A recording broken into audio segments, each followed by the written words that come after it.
స్వామివారికి ఆదివారం నుంచి శనివారం వరకు సమర్పించే నైవేద్యాలను ఒక్కసారి పరిశీలిస్తే, ఆదివారం ఉదయం 5:30 ప్రారంభమయ్యే మొదటి గంటలో సమర్పించే నైవేద్యంలో చక్కెర పొంగలి, కదంబం, పులిహోర, దధ్యోజనం, మాత్ర ప్రసాదాలతో పాటు లడ్డూలు, వడలను నివేదిస్తారు.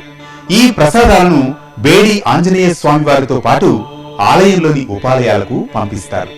ఇక ఉదయం 10 గంటలకు 2వ గంట నివేదనలో పెరుగన్నం, చక్కెర పొంగలి, పులిహోర, మిరియాల పొంగలి, సీర, శేఖరాబాద్ నైవేద్యంగా సమర్పిస్తారు.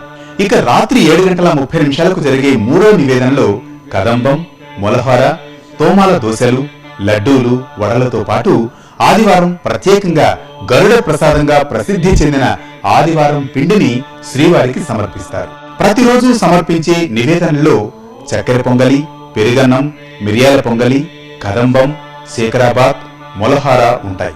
వీటితో పాటుగా ఆయా వారాల్లో జరిగే ప్రత్యేక అర్చనలకు అనుగుణంగా ప్రసాదాల సంఖ్య పెరుగుతూ ఉంటుంది. ఈ మేరకు ఇక సోమవారం విశేష పూజ సందర్భంగా 51 పెద్ద దోశలు, 51 చిన్న దోశలు, 51 పెద్ద అప్పాలు, 102 చిన్న అప్పాలను నివేదిస్తారు. మంగళవారం నాటి నివేదనలో ప్రత్యేకంగా చెప్పుకోదగింది మాత్ర ప్రసాదం. మిగిలిన ప్రసాదాలన్నీ నిత్యం సమర్పించేవే ఉంటాయి. బుధవారం నాటి ప్రసాదాల్లో ప్రత్యేకంగా పాయసం, పెసరపప్పును సమర్పిస్తారు. గురువారం నాటి ప్రసాదాల్లో ప్రతి నిత్యం సమర్పించే వాటితో పాటుగా తిరుప్పావడ సేవను పురస్కరించుకుని జిలేబీ, మురుకు, పాయసాలను నివేదిస్తారు. శ్రీవారి అభిషేక సేవ జరిగే శుక్రవారం నాడు స్వామివారికి ప్రత్యేకంగా పోళీలు సమర్పిస్తారు.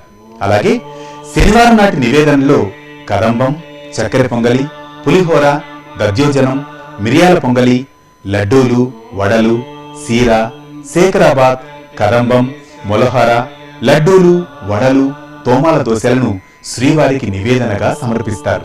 ముల్లోకాలను ఏలే జగన్నాథుడు శ్రీ వెంకటేశ్వర స్వామికి నివేదించే పదార్థాలు షడ్రసోపేతం.